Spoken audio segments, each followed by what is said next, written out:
Hello there, ladies and gentlemen. This is the 8th episode of the Inexperience Points podcast. Here bringing you lots of wonderful chat about video games and anything else. My name's James Jimmy Pap Shepherd, and I'm here with Christopher. Say hello. Hello, everyone. Here he is. We'll get right into it, shall we? Let's do that. With what we've been playing this week. And first of all, what may come as no surprise is that I've been playing more of Hyperdimension Neptunia Birth 1. Just still rolls off the tongue. It does. It's very catchy. But you've got it down. You've got it down to a T now. Yes, I have. And it's a good game. I've not got too much to say about this one. I've been playing a few more levels, fought a couple more bosses. I've got fully into it now. I've got into the groove, kind of worked out all the weird systems. One thing I will say about the kind of the DLC for the game, do you remember me saying I'd actually bought a couple of things? Yeah, because it included the extra character. Yeah, that's right. I think there's 3 different characters, and I bought 2 of them so far. Okay. And I do recommend it, because it does actually make the game... Well, it depends if you want a challenge, but I found that it's made the game easier and more enjoyable, because these 2 characters are, especially early on in the game, quite a bit stronger than the ones you'd usually have to deal with, the ones you'd usually use.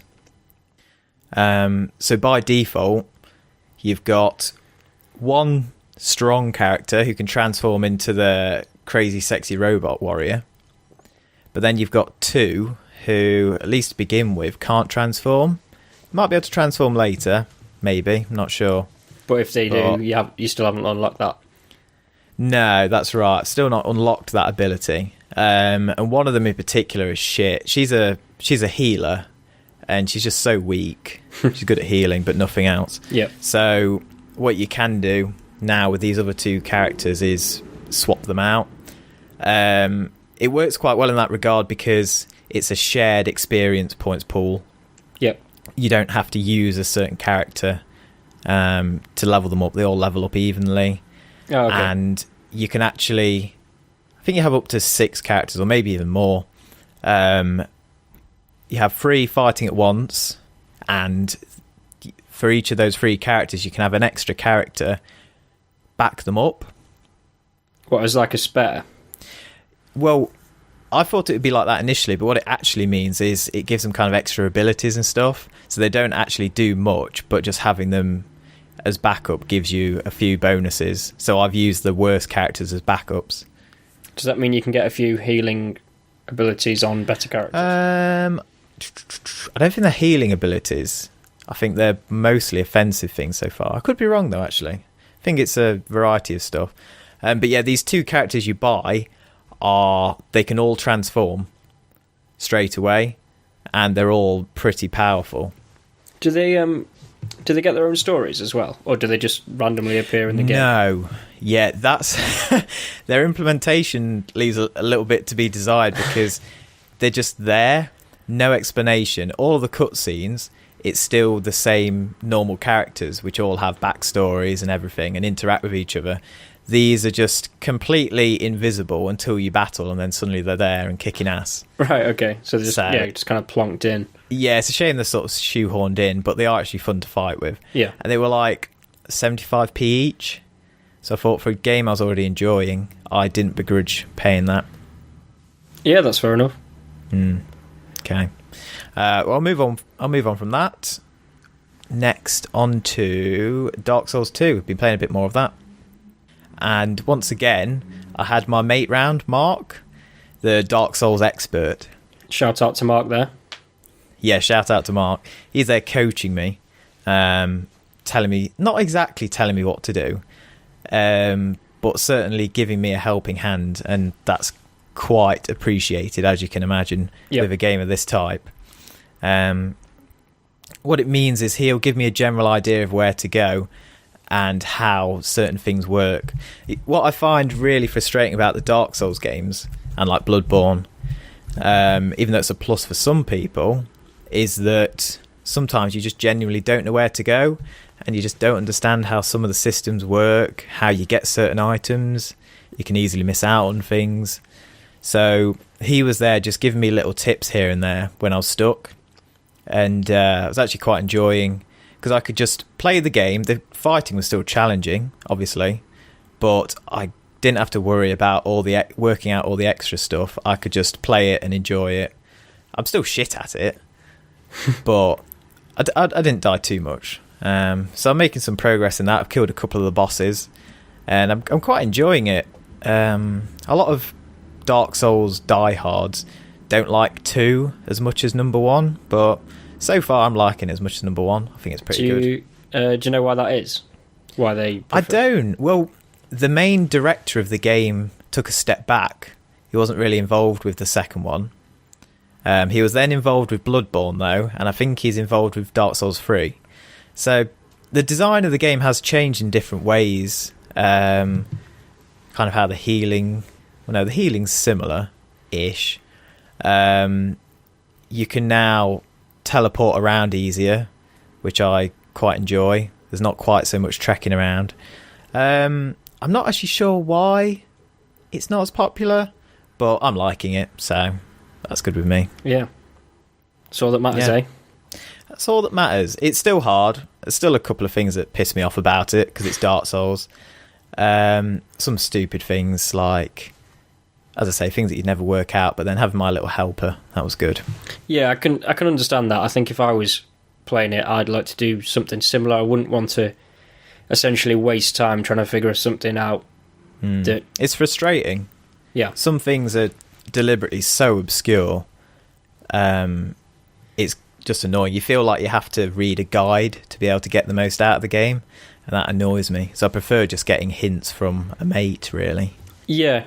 I agree with that. I think back in the day, I used to be kind of like a bit of a kind of Nazi on myself for not looking at guides and things. But as things have got more complicated, same with like getting hints and whatever else. You know, like some games have like on-screen hints and stuff like that, and you can turn them off.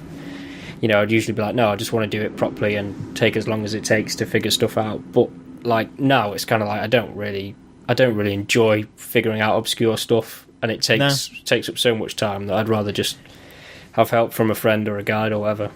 If you have hours and hours of your day to play games, then go for it, because you have time to work all this shit out. But I just want to play the game and have fun. Yeah. So, yeah, it's good though. Good game. But I've still got a long way to go. A very long way, I imagine. A very long way, I imagine, yeah. Definitely. Cool.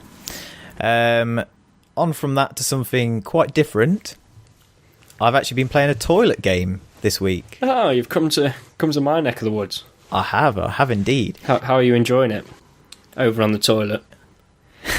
Yeah, to specify, it's a game which could be played on the toilet, but so far I've not actually played it on the toilet as of yet. Well, you've missed out on half the fun already, mate.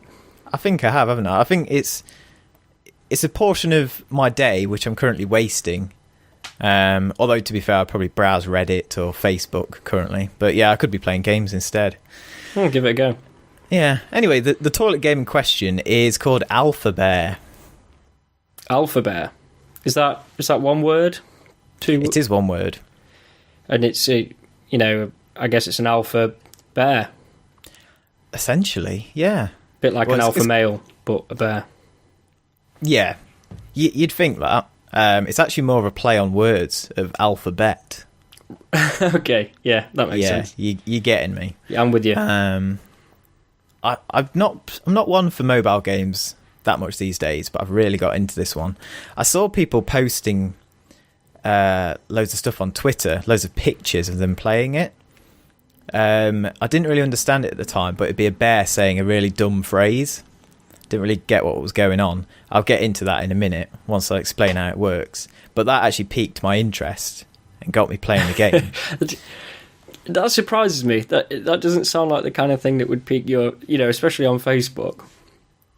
You're not usually the kind of person that wants to tolerate people sharing Facebook crap.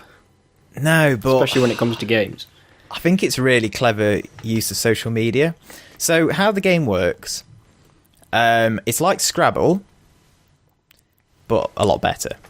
You have a board, but the letters are kind of already on the board, if that makes sense. And you have to make words from the letters on the board. It's a bit like Spell Tower, which was a popular mobile game at one point. I wasn't a big fan of that because you had to actually connect the words up. They had to be like adjacent. But this, you can just tap letters anywhere, which I enjoy more, the freedom of that. So you've got to make words, and like Scrabble, each letter has a point, and you want to go for as long a words and many points as possible. But there's extra depth to it because the bear in Alphabear is in that there are several bears on each board as well. It's a bit weird to explain, but there's several bears on the board and they're surrounded by the letters. When you make words with those letters, if those letters are used from around the bear starts to expand with each turn. And what you want is you want the bears to get as big as possible. The letters actually expire, so if you don't use letters within a certain amount of turns, they turn into rock, and they stop the bears from getting any bigger. And by the end of the game, you want to have used as many of the letters as possible, and got the bears as big as possible by making good words and not losing any of the letters and stuff. And at this point, you're playing on your own, are you? Yeah, that's it. It's totally single player. I say it's like Scrabble, but it is single player. There's no, well, at least I've not seen any multiplayer element. It's very much a single player game. Right, okay. And by the end of the game, you get all the points from the words you've made, but then you also get points for how big you've got the bears. I'm with you. Yeah, it's pretty weird to explain. It makes more sense if you see it in person. But what happened? Yeah, what were you going to say? Does it get to a point where you're kind of tossing up whether to use a longer word that isn't knocking about the bear or a shorter word that includes the bear letters? Yeah, quite right. There's those sort of situations all the time. And do I make a really impressive word, or like do I use dodecahedron? Like dodecahedron? Yeah, absolutely. Or anti-disestablishmentarianism. Yeah, that'd be a good one. I'd be pretty chuffed if I pulled that one off. Or you could just use dog that's around the bear. Dog. Yeah. Yeah, that's it. They could be around the bear, but also those letters could be about to expire, and if you don't get them now, they'll turn into rocks. Yeah. Stop the bear from expanding. You don't want that. So, yeah, there's always a choice there. So at the end of the game, you get points depending on the size of the bears and depending on the letters you've used. Also, you get to select the powers of 3 bears every game. It's a bit cheesy, but each bear does a different thing. Basically, they're massive points multipliers. I'm talking like 100 times, not 100 times, 100%. Yeah. Of the score as a bonus. And some of them, like a dog bear, it's called, give you extra points for using DOG. Oh, amazing. It's quite clever. So you've got to choose those bears. So I guess it doesn't have to be in DOG order. Oh, no, not at all. But using those letters in words gives you extra points. Yeah, and you can just use it when you want. So what you say you've got a word with, a load of D's and G's in it. Like dodecahedron Armageddon has a couple of D's and O's. Yeah. And you collect the bears at the end of each game, and as you get multiples of the bear, they multiply how much bonus you get.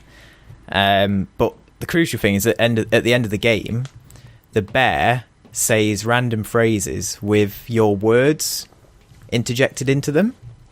Amazing. So random words from the game that you've just played will be used to make these crazy phrases. And sometimes they make no sense, but sometimes they're pretty hilarious. And you can then directly share these to Facebook or Twitter. And it's these that piqued my interest in the first place. I think it's most of the time you get social media buttons on games and it's just like, I finished a level. But this is actually something that's genuinely funny, because I was getting words like tits and testes and all this kind of thing. And he was saying them in phrases. So yeah, I quite enjoy that aspect of it. I can understand why you find that funny. I think I would as well. It's also a very good marketing tactic because it's got you interested in the game. Yes, it worked for me. So they've cracked it there, really. Genius. They have. Now it's free to play, which I know is usually music to your ears. You like a good bargain. That is music to my ears, yeah. And what you can do is just pay a couple of in-app transactions. And there's one, which I probably will do at some point. It's about £3.80. And that is essentially kind of... It's not named as such, but it's kind of essentially chucking some money to the developer, buying the game, showing your appreciation, but then it means you're not limited by how much you can play it. Yep. You get honey as a currency, because they're bears. You get honey. And so the honey runs out.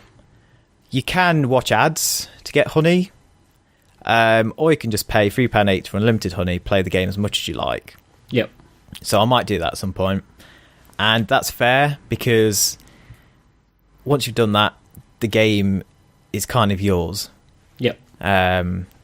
You can do what you like with it. So I'm happy with that. That's a good free-to-play model in my eyes. Yeah, I agree. Anything like that, where you get to play it for free to establish that you like it before you actually buy it. And then, as you say, you give back to the developers once you've played it for a bit. And I think most people are quite sound with doing that. As much as I find it amusing to see how much you can get from a game without paying anything. That is part of the challenge, yeah. And to be honest, watching ads, I don't know if there's a limit to how many ads you can watch. But that could certainly help you get some more free games in. So yeah. It's a pretty good model. Yes, I've been playing quite a bit of that. Been quite addicted. Enjoying that. Yeah, that sounds good. Last on my list is Dragon Age Inquisition. Oh, excellent. Now, I know you were interested in this at one point, weren't you? You were a big Dragon Age fan back in the day. Yeah, I loved Origins, and I did play the entirety of the second one, although I'm not sure why I did, in hindsight. No. But yeah, Inquisition was one of those games where... this was during my kind of gaming hiatus where I wasn't playing very much, and it was one of those games like Witcher 3 that was tempting me to get back into gaming, and it was actually Witcher 3 that tipped me over the edge, but this was one that, because of on the back of Origins, which I thought is probably one of my favourite games ever. That's fair. Very good game. Oh yeah, it was just so big, and the story was so rich, and some of the battles were so epic. And it was quite brutal as well. I quite liked how it was kind of Game of Thrones-esque, where, like, you know, characters could die at any time. Main characters, near the start of the game, there's main characters that are surprisingly killed off. You can kill off your own team if you don't like them, stuff like that, and they've been gone forever dead kind of thing. So there's so many aspects to it that I liked. So how's Inquisition then? It's good. My main thing with it is it's just so massive. It's like The Witcher 3. Yep. And as you know, I've got The Witcher 3, which you lot kindly got me. But because I've already poured 10 hours into Dragon Age Inquisition, I feel like I should play that more first. I really want to play some Witcher, but it's like I can't have both of them on the go at the same time. I feel conflicted in that respect. I can understand that. They're probably too similar, almost, to be playing them. And both enormous time sinks. Yeah, but both enormous and both very similar in its kind of style and gameplay. Sorry, have we spoken about Inquisition before on the podcast, or was this something you started before we started recording? It was a while ago that I started Inquisition, and I really liked the first 10 hours that I played of it. No other reason other than being swamped with other games and stuff that I've left it for a period. So I thought I'd better get back into it. But it shows the problem of doing that with an RPG, because I only played it for about an hour and I was just clueless. I was wandering around like, what the hell was I doing here? I was picking up some items, following some like basic side quests, and I managed to do those, but going into an RPG that you've not played for a few months is a nightmare. Yeah, I've had that before. I don't know about you, but I usually find the controls at first just possibly the worst. Like, how to get certain menus up and stuff, especially if you've been playing another game where it's similar but not exactly the same, when you start pressing the wrong stuff all the time. Yeah, it's difficult. So I've not got much to say about it other than it's hard to get back into. But I feel like if I don't do it now, I never will. I need to bang that out and spend a good chunk of time with that, and then finally move on to The Witcher, which I'm really looking forward to. Yeah, that's I'm looking forward to you getting started on The Witcher as well, obviously. Maybe it should be a case of not being too OCD about how much you pick up and how many side quests, and just try and bang through it and get a good amount of experience from it. I'd agree with that. Cool. So that's everything that I've been playing. Lovely. What about yourself? Now, so the first one I've played in the past week or so, and this was quite a while ago that I pumped more hours into this, but that was more of Arkham Knight. Cool. I know I've already spoken quite a lot about it so far, so I won't say too much, but I realised there was something that I hadn't mentioned, or I don't think I had, correct me if I'm wrong. Okay, go on. In the last time I was talking about it, or the last few times. And there's this gas that, what's his name, Scarecrow's knocking about. Oh, yeah. And making people go a bit crazy and scared, and sort of envisioning their deepest fears. And kind of towards the beginning of the game, you get exposed to it. So sure. as Batman, and then do you do kind of like nightmare levels almost? I think that sort of thing. I think there is a nightmare level DLC. That might be the Scarecrow one, but it's not so much that. It's that your fear manifests itself into your gameplay. So Batman's sort of, and without going too spoilery about what he thinks about and what crops up, he's basically imagining loads of stuff as you're going around. Right. And hallucinating, and you can tell it's in his head. But some of the stuff, I found it quite funny in the sense that, to me, Batman's a very uninteresting character. There's not a lot to him, is there? No, he's really? I don't know whether it's just. I'm not overly familiar with the franchise, but this in particular, like, he's by far the least interesting character in it. He's just quite deadpan. He's just a tool for you to live your power fantasy, really, isn't he? Well, he's just an all-powerful character that you can use and be and kick some ass with. Yeah, he's very much. Well, he can do everything, can't he? He's like, he's rich. He's a master of martial arts. He's got all these gadgets. He's got a super IQ. Blah blah blah. But he's just kind of a dull vessel with not very much emotion, seemingly. No. However, his what comes up in his head and his hallucinations and things, and his fears are a lot more interesting. That's cool. They kind of mess with you as you go along, and it's almost has more bad things going on throughout the storyline. It's almost willing Batman to become a bad guy and go against his morals and to crack. And I've really enjoyed that, and it's kind of funny because I'm rooting for Batman to become a bad guy because it seems a lot more funny, fun. Wouldn't it? He'd be quite a good supervillain. Oh, well, yeah. And perhaps that's what the whole Batman versus Superman's about. I don't know who's the villain in that, but I think before it's been Superman, actually, out of the two. I'm not sure. I'm not a comic book expert at all, so pass. But that sounds pretty cool. Bit of a different take on it. Yeah, I've certainly been rooting for him to listen to his inner demons, but he's trying hard to refuse. What a dick, pussy. I think there was another key moment as well, which again I won't spoil, but it was quite. I think it was quite. It was supposed to be quite powerful. It didn't bother me, but there was one moment where basically somebody takes a gunshot wound to the head, and there was no blood, and to me that just totally took me, because this game's an 18. Batman's obviously trying to be dark, but they kind of covered it up, and then there's this dead body and there's no blood. And I'm thinking, well, are you trying to be dark? There's blood in other parts of the game, isn't there? Actually, I'm not sure. No, because Batman, he only beats people up. He technically doesn't kill them, but he does. Yeah. Like some of the people, you blatantly kill them, but his morals are meant to be that he only beats them up unconscious. Well, I think that's part of the whole thing that kind of winds me up, and I'm willing him to be bad, because you're fighting people there who've got guns, knives, all sorts, and you're taking forever because you've got to disarm them and knock them out. And it's like, bloody hell, mate, just pick up a gun. Like, he's only going to get up later and go kill some innocent. So just quite right. But also, yeah, you're right. Some of the stuff he does, like grabbing the head and slam it into the floor and running into them with the Batmobile and the stuff, would kill people anyway. So it's a bit daft. But no, I don't really notice any blood, or if there is, and as I say, it is an 18. So they've got.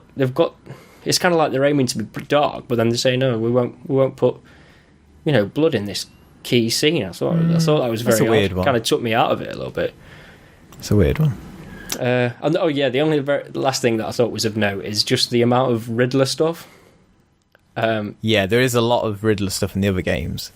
It just got a bit excessive. Like, I was trying to enjoy this mission where you're on these kind of blimps, and I think I counted between 5 or 10 of these Riddler trophies as you're trying to get on with it. Question marks all over the place. Yeah, so you can't go into a new room without thinking, oh, where have they stuck another trophy? So if you're like me and you like collecting stuff like that, it's almost worth ignoring it. Otherwise, it kind of makes you just not get on with things and spend ages. If you like collecting them, then fine. But I just think it broke up the pace a little bit. Yeah, at least some of them are a bit interesting, aren't they? The ways you have to acquire them, you have to use your noggin a bit sometimes. So yeah, I respect them for that at least. Other than some games, you just literally have to hunt and just have a keen eye to spot these things that are hidden. But here you actually almost have to solve puzzles, don't you, sometimes? Yeah, most of the time there's some sort of trick to it. It's not just a case of picking them up. Some of them you just find, but most of them, yeah, as you say, you have to do some sort of puzzle, which are interesting. But there's, as I say, there's so many of them, and they're stuck throughout the story missions. I think I'd prefer it if they kept them out of the story missions and they just put them elsewhere on the map. So I can see what you're saying there. You're not just... It's almost like your mind's in two places. So yeah, that's fine. So cool. The Riddler character's a bit annoying as well. I found like a lot of I thought like Two-Face is in it, and I liked his character. I found him interesting. I thought I'd find Penguin interesting, but he didn't really do anything. Batman just turned up and threatened him, and then he ran away. He'll do more later, but I was a bit underwhelmed by that. It's almost as if, like, I don't know. It's almost as if all the bad guys are a bit pathetic. Like, they haven't done a huge amount. I think I encountered Scarecrow the first time, and you get him in a chokehold, and he's almost like poor against Batman. And then you meet, Penguin, and he couldn't put up a fight. Arkham Knight meets you a few times, and he's had perfect opportunities to kill you, and doesn't. And they're just trying to fit as much stuff in as they can. It's the same with the others. They're trying to get in all of the fan service, all of the the cool villains, and they've just got to squeeze it all in, haven't they? If they were all like absolutely annihilating Batman, then you'd never get anywhere. Yeah, I don't know. I agree, but I just found it a bit odd in that I don't know. I didn't find any of the villains particularly intimidating. No, I just found more what was going on in his head interesting. Okay, but I'm still enjoying it. I've made quite a lot of progress. I think I'm halfway through or something. Halfway through the main story. Yeah, you've been doing well then. And I'll finish it off, I'm sure. Nice one. So what else you been on with? Right. So moving on, I've played more of Far Cry 4. Ooh, you've played more than the not playing bit that you did. Yes, I've actually done some gameplay, and I'm actually very glad that I watched the secret ending before doing the other stuff, because it's given me kind of a different perspective on it. Because, so, as you know, last time I did it, I went, I met up with Pagan Min, and he helped me out, and we just went and finished the game. So instead, you're at this meal, and you leg it out, and you meet with someone. I'm not even sure if they tell you the name, but you meet with them, and they're like, oh, we're part of Golden Path, this what Pagan Min calls terrorist group, is who are fighting against his sort of tyranny. So they know who you are. They're there to help you, and they take you away. But what I found odd was how quickly your character joins them. He just kind of takes it for granted that they're totally right, and he's like, oh, I'd like to help. So basically, he's either joins up straight away with the bad guy or joins up straight away with the supposed good guys. Yeah, pretty much. Okay. Well, at least he doesn't fuck about, gets right to it. No, well, that was it. He said to him at some point, he's like, oh, I'm just here. The main thing I care about is like scattering my mum's ashes or something. But what can I do to help? Oh, just go shoot loads of people. He didn't seem overly phased. Like, for the first time in his life, I imagine he's killed loads of people and hunted animals and skinned them and all sorts. He didn't seem overly phased by it. He just seemed almost... I guess either way, he just seems kind of apathetic. Yeah, all right, I'll go along with it. Yeah, all right, I'll go for your meal. Yeah, all right, I'll join this terrorist thing against... He's up for anything, isn't he? Yeah, he just cracks on. He's very good at it. Cool. But yeah, one thing I would say about this game, I'm not sure how animal lovers would feel about it, because I've done quite a lot of killing and skinning of animals just to improve. Yeah, there is a lot of that. I don't think Peter and WWF and whoever else would be too keen on what you do. No. Considering the outrage over Cecil the Lion or whatever. Oh, yeah, of course. Well, that's it, and it encourages to kill all sorts of rare and beautiful beasts to improve your bags and your wallet. And funnily enough, there's a karma meter as well, which you get awarded for doing good things, in inverted commas. And I noticed that I was getting points for killing animals. I thought, how's that right? And it turned out because because I was doing it in a clean way with arrows or knives. You actually get positive karma. Oh yeah, that's a good thing. You've killed that nice rhino over there, but because you did it with a an arrow rather than a shotgun, that's a good thing, apparently. Weird. Well, video games, eh? Yeah, but I'm thoroughly enjoying it. It is really good, and it kind of does remind me of Witcher and Batman in the sense that they've all got these massive maps filled with like question marks and different places lots to do, so much to do. But I like that stuff, so I've been enjoying it. Anything else you've been playing this week? Yeah, I've played one that you played last week, which was Lara Croft. Oh, old Crofty. Yeah, in the Temple of Psoriasis. How did you find it? Did you play any online co-op? I did some RL co-op. Oh, with actual real person sat next to you? With a real person sat next to me. That's the future, isn't it? Yeah, I'd say so. And that was what real person did you manage to find and rope in? Zoe. Oh, brilliant. Getting the missus involved again. Yeah, well, it was her idea. Oh, how did you get on? Thoroughly enjoyed it. Whilst you were blowing up that guy with bombs by accident, I was doing it on purpose. Oh, very good. Very good. Which it's kind of fun because, as you know, you can... If you're using these bombs, it leaves the circle around them that shows they're planted, but you could just be doing that to blow up enemies, so the other person doesn't know why you've put them down. So they'll run through them thinking that they're safe, and then you just blow them up to wind them up. Brilliant. Which is... That's what co-op's all about, isn't it? Really? Well, yeah, I think I enjoyed it more than her because of that, but yeah, I'd say so. I just remember Halo co-op. We were constantly just smacking each other around the back of the head and killing each other on that, and you got Little Big Planet where you're always slapping each other. It's what it's all about. Just be an arsehole. Absolutely. Keeps you on your feet, doesn't it? On your toes. So you got on alright with the game, did you? You thought it was a pretty decent experience? Yeah, I enjoyed it. I thought the start made me laugh because there was that Carter guy. I didn't even know who the hell he was. I don't know if you knew him. It was just no. Lara Croft is like, oh, I've ended up in this temple of Osiris with Carter. Who's Carter? Anyway, Carter's with her. And then meets two random Egyptian dead people. And yeah, so the dead people have sort of magic powers, and the modern age people have guns and a grappling hook. I quite like the co-op mechanics. I liked how the Egyptian people could do things that the Lara Croft couldn't, and vice versa. So you had to work together to get through things.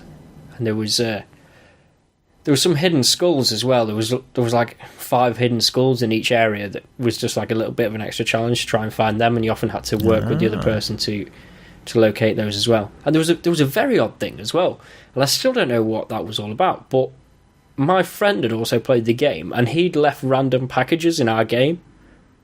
So I found these bonus packages in awkward places, and it said his PlayStation username. So I thought that was quite interesting. I love it when your mate just like reveals the package to you out of nowhere. It really makes my day. Yeah, or evening. That kind of behaviour is welcome anytime, I'd say. Yeah, definitely.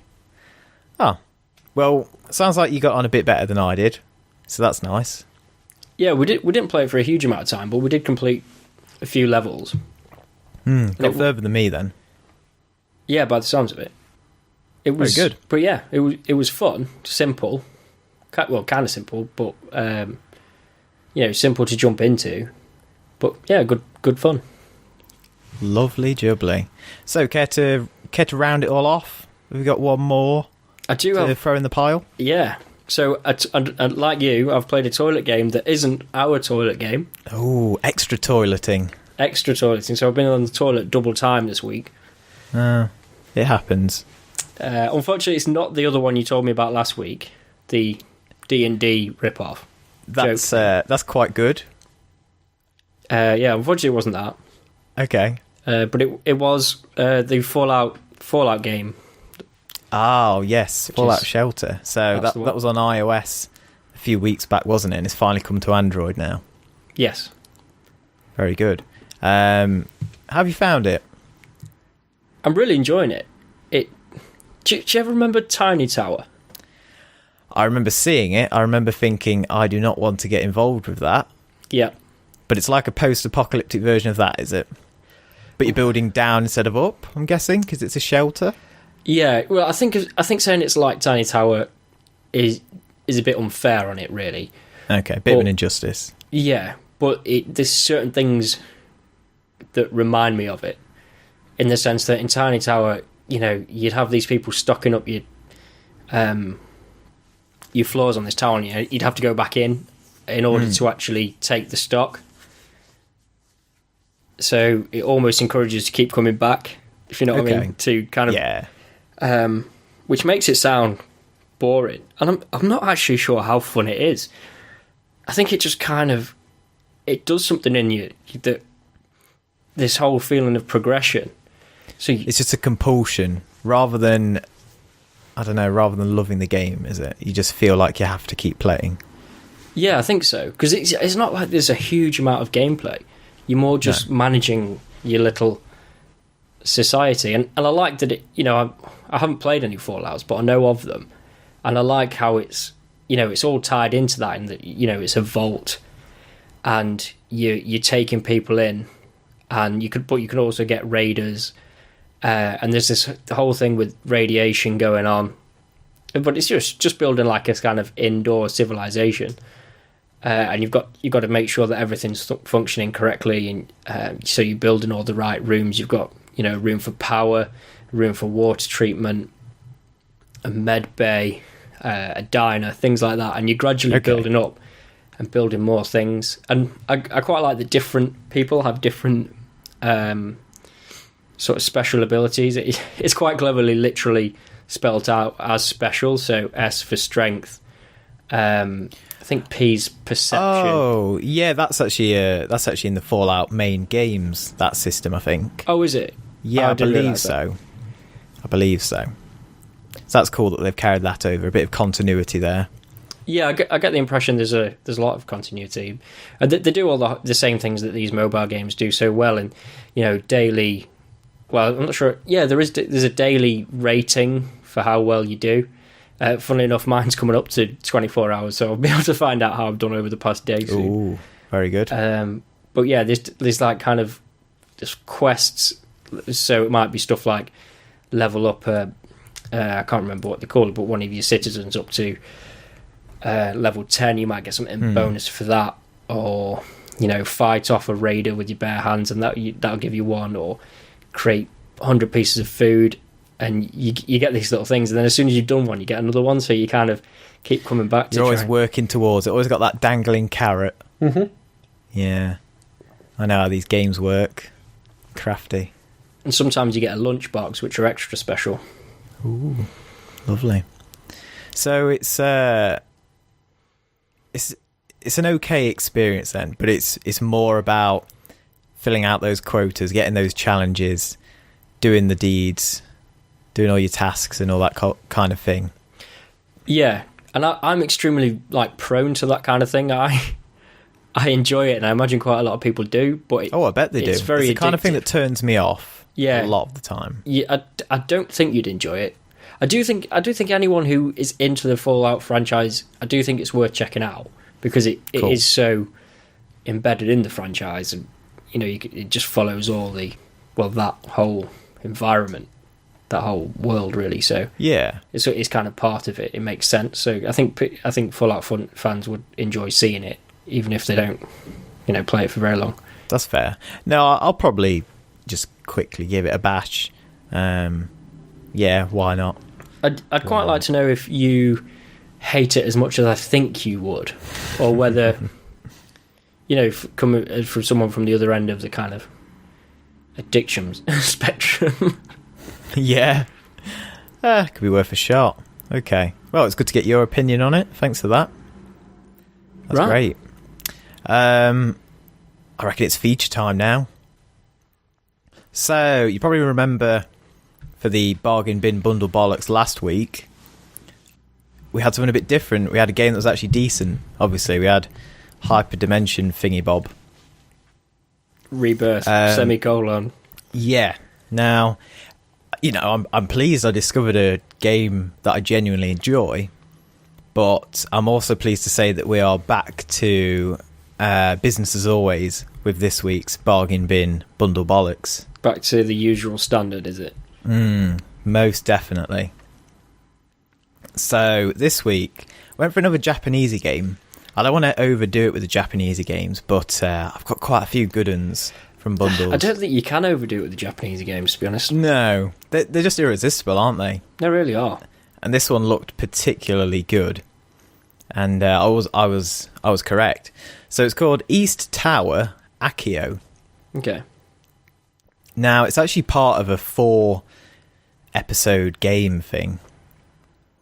And as part of this bundle, it was another Japan game bundle, probably with about 8 or 9 games in. I'd say I probably paid about £2. So, nice cheap figure there. But yeah, I got the first 2 as part of the bundle. Quite sneaky, because then, well, if you were mad enough to actually enjoy the first 2, you'd then want to buy the other 2 separately to finish off the story, I guess. They've taken a risk there. I don't think it's going to pay massive dividends for them, but could be wrong. You never know. What I will say is it's interesting. Yeah. By interesting, I mean really fucking weird. This is exactly what I want to hear. Now, so tell me what. Yeah, go on. Okay, so it's kind of a visual novel again, like good old Go-Go Nipple Girls, which I was quite fond of. Yeah, well, that's it. It's set a high standard to compete against. It has. Now with East Tower, I'll try and explain the story. Basically, in Japan, they've invented this new crazy virtual reality world, which you can actually extract your subconscious into. Well, your conscious, I suppose. Sounds like the Matrix. Basically, yeah. It's okay. It's kind of Matrix-like, I suppose. But they're doing it kind of for entertainment. They've developed this dream world thing, and they're using it for like a competition or game show, or well, not game show, but reality TV series maybe, kind of a competition thing. Anyway, they pick the contestants, and you're part of the first roster of contestants for this game. You meet a few people, a few blokes. Now, I should explain about the protagonist. The protagonist is a girl, but she's a girl who's having issues with her own gender identity. And she actually wants to be a boy. Okay. So you start by, I think she chops her hair off, makes her hair short, and she pretends to be a boy. Now this competition works in that there's a side for the women to compete and a side for the men to compete, and so she goes in on the men's side. I see. And pretends to be a man, you know.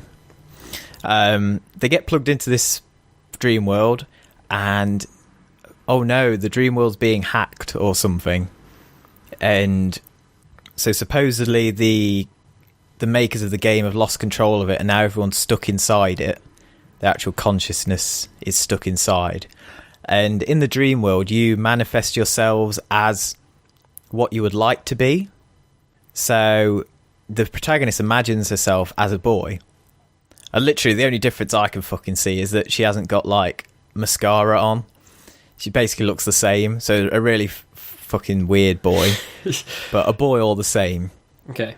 Then the initial contestants you met, of course, then all look different because they imagine themselves in different ways. Yep. Now, the way this game works is, for this first episode, you spend the game pairing up with one of the contestants called, I presume Akio, I suppose. Yeah, I think they were Akio. That shows how much attention I was paying. Don't even know what the character was called. So yeah, you pair it with this boy who's not actually a boy. It's actually a man. But for whatever reason, they imagine themselves as a little boy. You've got to go through these challenges. What really grated on me was that it's kind of like a choose your own adventure book. This is the only interaction really with the game. You choose what you're going to do in these challenges to complete them. And every time you choose the wrong answer, you fail and you have to start again. So you'll have several points in a challenge where you have to do something. You have a choice. If you get the wrong one, you start all over again. So it's essentially all of this. Yeah, it's just guesswork, and you watch all of the story that led you up to that point in that chapter thing. Yeah, really bad game design, freaking appalling. So that's how the actual gameplay works. I guess it's more interesting what's actually going on with the story. So you're a girl who pretends to be a boy, and then you're with a man who pretends to be a young boy, but then they kind of start to fall in love with each other. Oh, for fuck's sake. And so the man like falls in love with her, but because she's in male form, he's then like, oh, am I gay? So he's struggling with his sexuality. She's struggling with her sexuality. She's fallen in love with a young boy. Well, yeah. At one point, I think when you can imagine yourself differently. So at some points, they will switch back into their true selves. Oh, okay. But he initially falls for her when she's still a boy. And I think she starts falling for him when she walks in on him when he's dressing, but then he's a man. Right. So you see his sexy abs and pecs. And they end up kissing at one point. It's really cheesy and terrible. Wait, and, which form are they in when they kiss? I think man and boy. Oh, I don't know. I can't remember. I wasn't paying that much attention. It was bloody awful. Bloody awful. I should have print screened it. I did. Oh, excellent. I've got some screenshots. I took loads of screenshots of Alphabear. I took a few screenshots of this, so I'll be uploading those for people to enjoy. Very good. Thankfully, the game only lasted an hour from start to finish. Oh, you completed all the fucking it? About. Yeah. done and dusted. Now, do I want to start the second one in the game?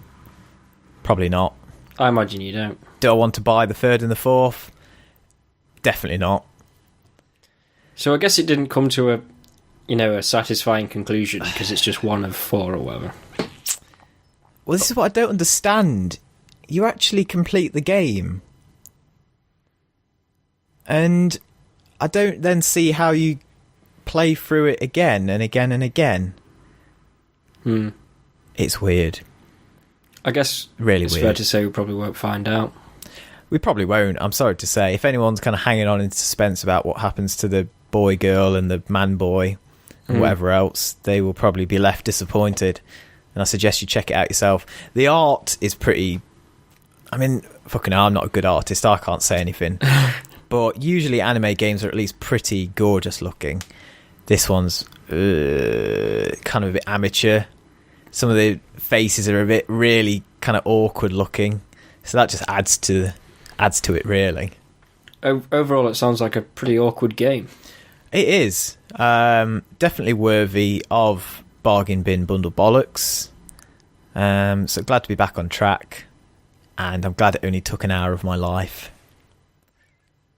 Well, I appreciate the effort you went through there, so thank you. Yeah, it was an experience. So we'll leave it at that, shall we? And move on to the toilet game of the week. The other toilet game for you. Yeah, the official toilet game. So this was super QuickHook. It was. How did you find it?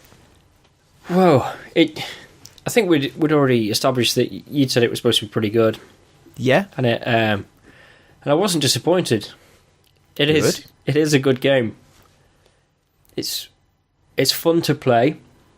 It's easy to pick up. It's got a nice kind of difficulty curve to it. Okay. So it's nice and easy at the start. You kind of you move through levels at a nice pace, but you can go back and try and get some extra challenges on the earlier levels. But I'll go into a bit more about... I'll start by saying a bit more about what the gameplay is. So you're a guy, and he's wandering around. It's 2D side scrolling, and he's saying, "Oh, everyone's got a hook but me. I wish I had a hook." And then you find a hook on the floor. Oh, how convenient! And he goes, "Oh yes, I've got a hook." And I think he says something about some rocket booster shoes, or maybe he doesn't say something about them, but he finds some as well. So the hook grapples onto surfaces and ledges, and you can either tap specifically where you want them to hook to, or you can just tap on the right hand side and it'll go do like a convenient 45 degrees angle. Cool. So most of the time you'll kind of be tapping that. So is it a bit Spider-Man-esque? You're kind of swinging around on your hook. Yeah, that's a very fair summary. And at the start of the game, a lot of the time there's a lot of ground, so you don't have to spend so much time. You will spend all your time swinging because that's the quickest way to move around, and there's coins in the air and things. Well, I mean, I like to spend most of my time swinging. Well, so I don't blame that. you there. Yeah, it's a fun hobby, but it's not so much of a consequence when you mistime things or when you fall, because there's more ground on the earlier levels, and as it progresses, the ledges get smaller, and there's usually something below, like all right, just death, spikes, magma. Yeah, cool. But it's quite well done in the sense that there's levels, like normal levels with a start and an end and checkpoints, and those are the ones that can be redone for a better score if you do them quicker and collect more coins. So each level has bonuses one for collecting all the coins in one run, and coins aren't too hidden. They generally follow like a consistent path, probably the main route to take.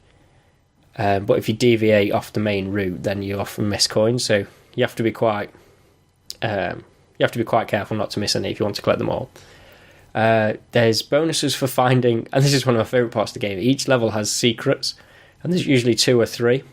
Cool. And they're just random things like in one of them there's like a giant bunny rabbit and a giant sunflower, or weird forms of food, and the protagonist seems to love food. Who doesn't? Well, yeah. But yeah, he really bangs on about it. But they're actually quite funny. Like the game on the whole's got a good sense of humour. Some of there's like a shop where you can upgrade your equipment, which is one of the reasons for going back and getting better scores, so you got more money to upgrade. And some of the dialogue in that shop's really good as well. Like quite funny and silly. So yeah, there's the main levels, but there's also the Endless Swinger. So the Endless Swingers. Okay. There's a few modes for it. I've only tried one. I've seen one of the others. The first one's the avalanche. So you're getting chased by an avalanche, and obviously cocking up means the avalanche catches up with you, and eventually you get overwhelmed. So the longer you can go, and the more coins you can collect, the higher you score. And I think there's one with lava as well. All right, nice one. Sounds pretty good. I quite like some endless runners. So that might appeal to me. I know, as you say, that's only part of the game. Part of it's more structured like levels, but there's a nice variety with the levels as well. Like you kind of start in mountains, and there's caves as well, and then there's the kind of lava levels. So there's the snowy type stuff. So there's a nice little mix with what's going on and scenery excellent. And things. Okay. So pretty positive all around with this one then. It sounded quite good. Yeah, I'd definitely recommend it. Would you like me to tell you what you're going to be cracking on with this week? Yes, please. Can you guess what you're going to be cracking on with this week? Wait, have you given me clues? No. Angry Birds 2. No, good guess, but I don't know. Do you like Angry Birds? I played the first one quite a lot. Oh, I don't know then. It's probably my original toilet game. You can try that in your own time if you fancy it. I've heard the free-to-play mechanics are a bit shitty on this one. Oh, really? So you might want to give it a shot, see how you get on. Funnily enough... No, that's not the official toilet game. Sorry, go. The official toilet game is one you might have heard of, which is Doom and Destiny.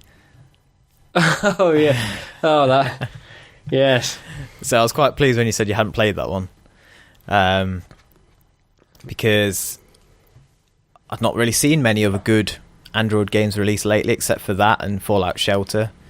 So I thought, why not give that a bash? Plus, you'll be pleased to hear it's currently on offer. Yes. For 99p. Oh, excellent.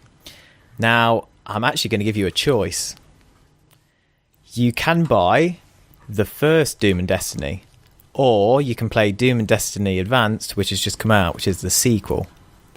And both are on offer for 99p each. Hey, wait, which was the one we talked about last week? So the one we talked about last week was Doom and Destiny Advanced, which is technically the second one. Oh, okay. So when did Doom and Destiny come out? I don't think it's overly old. I'm not sure, actually. I've not looked into it too much. Not prepared. Shame on me.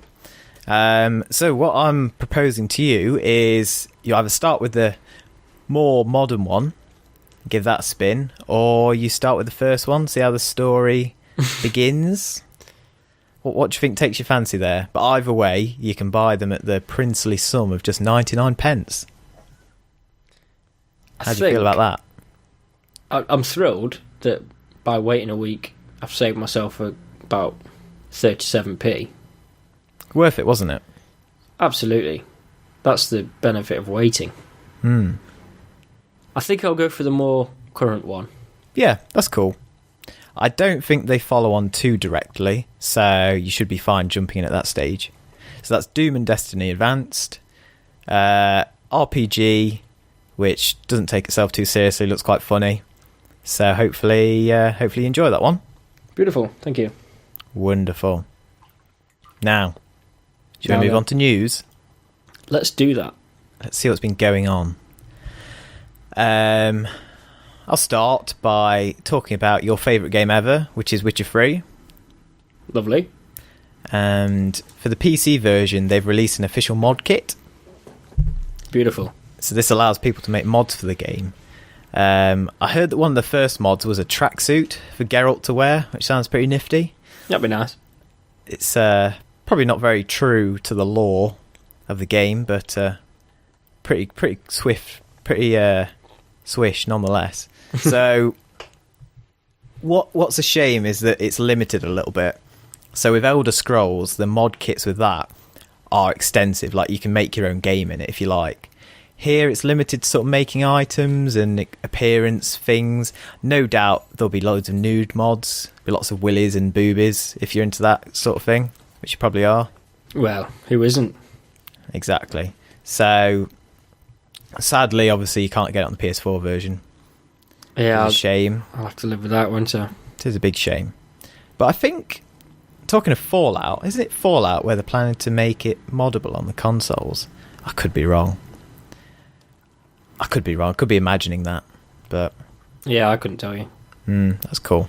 Right, well, that's something anyway, The Witcher 3, because it doesn't have enough content as it is, so being able to add in user-created content, probably quite worthwhile there. Yeah, it needs expanding, that game, I feel.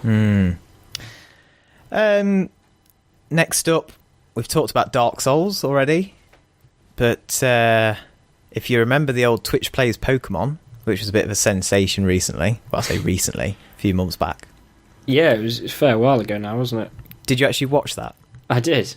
It was people choosing a button, but so many people were doing it that it was just kind of spazzing all over the place. Oh yeah, it was anarchy, absolutely. But gradually they would make progression, wouldn't they? They would. And in fact, I believe, don't quote me on this, but I think they played through pretty much every single Pokemon game that they could make work with Twitch. They actually completed all of them. Which is pretty impressive. Pretty good going. It's the old monkeys bashing away on typewriters could write Shakespeare sort of thing, isn't it? Pretty much, yeah. Definitely. So now the next challenge for the Twitch community is Dark Souls, which is a really fucking stupid idea, isn't it? Yeah. Be interesting to see, but you know how it goes over the long run. But well, I watched it for half an hour, and all I saw was people just moving around on the character creator screen. That's as far as they got, just playing around with the character creator, because obviously it was chaos. People pressing all sorts of different stuff, just kept changing the settings, and that's as far as I saw. Just remind me, how does it actually work again? Do you just, loads of people in it, just press a button and it will do that in that order? But because so many people are doing it, it's just like a clusterfuck of commands. What they implemented with Pokemon and with this to make it a bit more sensible is it almost works on a voting system. So probably every second it takes the most popular button press and uses that as the button press. So who actually managed to design this? Did Twitch do it, or did like a user do it? It'll be a user, I think, using some sort of clever trickery where it'll translate Twitch user input into input to the game. God knows how they do it, but quite a cool idea. Yeah. But basically, it's been terrible with Dark Souls. They've not gotten anywhere. I heard when they made it out the character creation screen, I heard they rolled around for a bit, threw away their best weapon, and it was generally pretty dire, and just kept walking into walls and stuff. So, not great. I don't think that's going to go anywhere. I honestly don't. I can't understand how people have time for playing so many large games, let alone for doing that. Like, who the fuck has time to do that? I think a lot of people just go on for a laugh, don't they? Press a few buttons and then leave. Yeah, I guess so. But there are some dedicated people who, you know, saw through all of the Pokemons, as I say. That must be soul destroying. Oh, it's mental. Watching that. An incredible achievement. Well, I say incredible. You'd feel a sense of achievement, even though you've just done something completely pointless with your life. But, oh well. Each to their own. Whatever floats your boat, you know? Yeah, Who are we to judge? We won't judge, yeah. What next? We have 3DS, the Nintendo 3DS. So there's actually been an exploit found for it, which allows the use of homebrew stuff. Do you know what I mean by homebrew? so you can kind of get pissed on really strong ale whilst playing it? Not quite. Similar. It's basically just, user-created software. I think you can play ROMs, play some emulated games, that sort of thing. Okay. So what's quite sad is that nowadays consoles are made really well, and they're quite hack-proof, but people do find the odd exploit for the 3DS. And there was one game they found an exploit with maybe a year ago. This really obscure, shitty, proper bargain bin game called Cubic Ninja. It was worth like a couple of quid. No one liked it. But then someone found that with that game, they could hack the 3DS. And all of a sudden, sales of the game skyrocketed and it was sold out everywhere. Like literally the asking price for it went up from like £3 to £50 for a copy of this shitty game. Just so people could hack their 3DS. Yeah, that's demand and supply for you, isn't it? Now, what's good is that the same person has found exploits for not only a free-to-play shooter, but the free YouTube app. So everyone can get in on the action. I see. That's cool. Might have to play about with that at some point. I've downloaded the stuff ready, so I might see what I can do with it. That'd be fun. Yeah. There's one news item which I heard of. I didn't look too much into it, which was Fallout 4. Apparently a gameplay video got leaked. And on all places, it was leaked on Pornhub. Amazing. Which... It's not what you expect. No, it's not my primary place for finding video game movies, generally. But... No, that was genuinely a thing that happened. I haven't actually watched it yet. I don't know about you. Have you heard much of it? Do you want me to have a look so you can find it? Yeah, you can do if you like. On Pornhub? I don't know. By now, I imagine it's been put onto YouTube, but you never know. It might still only be on Pornhub. Let's have a look. Fallout 4. There's quite a lot. Oh, here we go. This might be it. There's bloody YouTube adverts. Go away. I want to see some Fallout. Wait, so what are you YouTube watching? Are you watching actual Fallout or are you watching porn? Well, no, I'm on Pornhub and there's Fallout 4 combat compilation, Fallout 4 gameplay, Fallout 4 exploration gameplay, Fallout 4, and then Sex Out Xmas, which looks more interesting. Ooh, that sounds alright, doesn't it? Not bad. I just guessed that by now someone had probably put it from Pornhub onto YouTube, and it looks like it, but it's a really terrible video. It's not going to tell you a lot. It's just someone...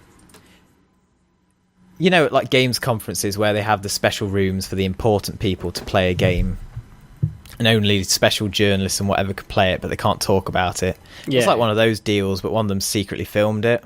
Okay, and then put it on Pornhub. Yeah, I can't see much of what's going on, to be honest. Like a lot of stuff on Pornhub. Yeah, well, yeah. Bit of shooting. Generally what you'd expect. Well, that's nice. Beautiful. Might see what else we can find on Pornhub later. Yeah, go back to its strengths. So, one final bit of news that I've seen about is...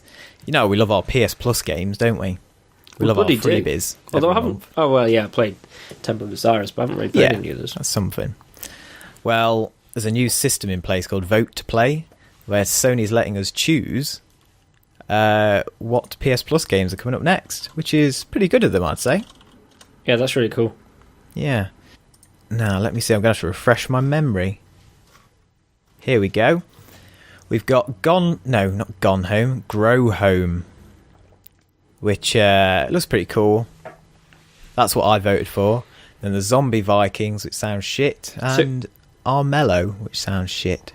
Where are you getting this info? Is this on the... It's on the official PlayStation website. Yep. There's just an option. You can vote for September's game, and you can vote up until the 24th of August. So... You don't choose the full roster, but you can basically choose from a selection of 3. You can choose what one of the games will be, which is quite cool. Gets a bit of democracy in there, gets the community involved, which is nice. Yeah, I think you've summed it up quite well there. I think they could do more with it that would be appreciated. It's a good starting point, though, isn't it? Yeah, and it's not too much admin. you wouldn't want to put too many options in, perhaps. No. Or, let people say anything, because that'd just be too much of a minefield. It would. No, it's like you say, makes you feel quite valued, or a little bit valued. Oh, yes. So that's nice. Pleased with that. Yeah. I reckon that's all the news. So, would you like to get started on listing some of the fantastic video games we have to look forward to in the next coming week or so? Yeah, let's do that. So, day of recording today is the 18th. That's the one. So we've actually got 2 that are released today. And I don't know if you know much about these, but we'll see. So there's a Volume, which has been released on PC, PS4 and Vita. Yeah, I've heard the Vita version's been delayed last minute, but I know a little bit about it. Mainly what I know is that it's by Mike Biffle, who's a pretty cool indie dev. He made Thomas Was Alone, which is quite a funny game where you control little coloured blocks. That was nifty. So this is a bit more ambitious. It's kind of a stealth game. Don't know much about it other than that, though. Well, I can't add anything to that. No. Unfortunately, I don't know anything about Volume. It's alright. So what was next? Now, I like the title of this game. Okay. It's in caps, and it's called Fingered. Ooh. That sounds a bit raunchy. Yeah. Can we expect doing that, or is that a silly question? Well, I did wonder that when I read it, and then I looked it up, and I'm still not sure what the answer is. Oh, okay. Have you seen the trailer for it? I haven't looked into this one, no. Well, it was some bizarre psychedelic shit with a voiceover guy, and it was really boring. And it was there was a finger floating around, or hands, and maybe it was supposed to be funny. I'm not sure. I think it's something to do with pointing the finger, as in accusing someone. So that's where the fingers come from. Sure. So not the usual kind of fingering we're into. No, they obviously. I thought it'd be hilarious to allude to that kind of fingered, but it's actually fingered. A bit of innuendo. I'm not sure why it needs to be in caps, unless it's shouting. Fingered! I guess it's excited, isn't it? I'm not. I'm not. I won't be picking that game up. No. Never mind, what next? No, I did like look at this one. Okay. We've got a game called Party Hard coming out for PC on the 25th. And Party Hard is... That's Andrew WK. It's a very good song by Andrew WK. Oh, I don't know. I think we'll have to agree to disagree on that one. Bloody hell. But anyway, carry on. Wait, nobody doesn't like Party Hard. Oh, it's fucking terrible. It's brilliant. It's a awful. perfect party anthem. Yeah, go on. So what's the video game? So the video game is based on the Andrew WK song.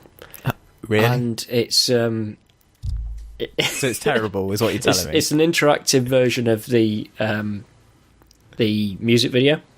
You're having me on, aren't you? Yes. Oh, good. Oh, good. So, to start again, Party Hard is a pixelated strategy where you have to kill everyone, or as many people as possible. Oh, that sounds fun. Yeah. At a party before the cops arrive. That is partying hard to the extreme, isn't it? Yeah. And I'm guessing that's where it's going for. Like, he's partying the hardest because he's actually killing everyone. Unless he's pissed off with people partying hard because he's trying to sleep. Ooh, and maybe. I'm not too sure with the backstory, but it did look like an interesting premise. And it looked kind of fun and silly. Cool. All right. Have we got much else on the list? Do you know much about Pillars of Eternity? I do know much about Pillars of Eternity. Tell me what you know. It's a pretty good old-style RPG. Now, I played a bit of this a while ago. Quite quite old school, but I really like how they've done it. It's a really slow-paced, really tactical RPG. Very, very deep combat. Lots to do, but it's turn-based, and it moves at an absolute glacial pace. But you've got so much going on, so much to control and choose that got quite stuck into that. Fairly good story, interesting game world. So this is like the first expansion pack for it then. It is. That's exactly what it is. So that's cool. The White March Part 1. Oh. And that's nice. You should be getting new companions, new abilities, and new challenges. So, well, that sounds pretty spot on. I've not finished the base game yet because it's fairly big. So if I ever do one day when I'm 65 or so, then I might have to buy this expansion. And it'll raise your level cap. I missed that one. That's always nice. So sweet. So no doubt fans of that will probably want to pick that up. These are all the 25th, by the way. That's cool. According to our notes. Yeah, I can't guarantee our release dates are 100% correct, but we do our best. We do. Don't scream at us if we get it wrong. No. What next? Are you a fan of Mega Man? Am I a fan? Yeah. No. You're a Mega fan? I am not a fan in the slightest. I played it a little bit on NES. It's just bloody hard, isn't it? I don't enjoy that kind of thing. It's just difficult. Don't like it. Yeah. So this is Mega Man Collection. Yeah. Legacy Collection, apparently. So it's all the Mega Mans, all the awful, frustrating gameplay into one package, which I would throw straight in the bin. How about you? Do you like Mega Man? I'm not a Mega Man fan. I'm not going out there and saying I dislike it, but it doesn't appeal to me, and I'm never in a rush to play it. That's fair. I know it wasn't one of those childhood games that I played as well. It's not. No. It's something I played briefly and thought, fuck this. And that was that.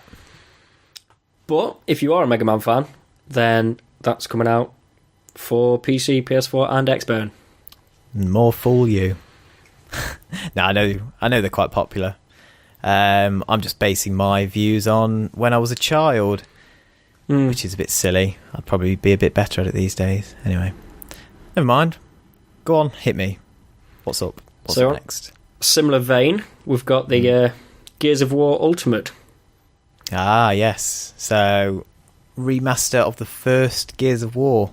Now, I'm disappointed by this. I don't have an Xbone yet, obviously.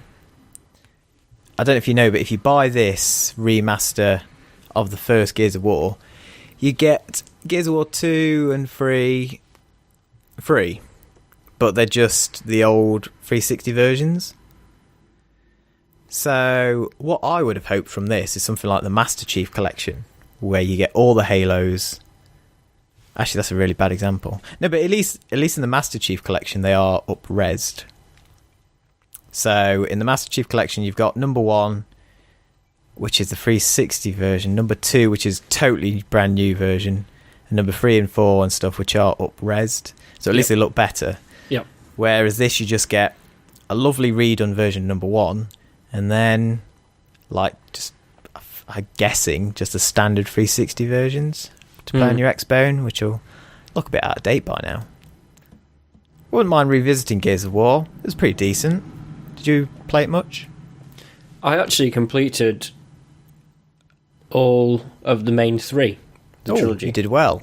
I never quite made it all the way through, which is why I'd have liked a fully remastered trilogy, but there you go. I think I would say defeating General Ram on a high difficulty level was a gaming highlight. I wouldn't say highlight. It was bloody frustrating from what I remember. It was fucking hard, which is why it was so satisfying when I did it co-op. When we finally did it and blew his head off, it was beautiful. I don't think any of the bosses met him in the entire trilogy. I think he was standout. Right. I was just saying, it takes place on a train, doesn't it? The final it does. boss battle. Yeah, I remember that. That was all right. It's a good game. I enjoyed all 3. I As I say, I just played them co-op. Didn't really go online with it. Wasn't bothered about that side of things, unsurprisingly for me. It was all about gears and beers. Sweet. Just got Gary round, got a load of beers. Oh, nice one. Co-op. Yeah, I played it co-op. I think I played it online co-op. Definitely a good co-op game. Yeah. Pretty spot on. Sweet. I think we have one left, don't we?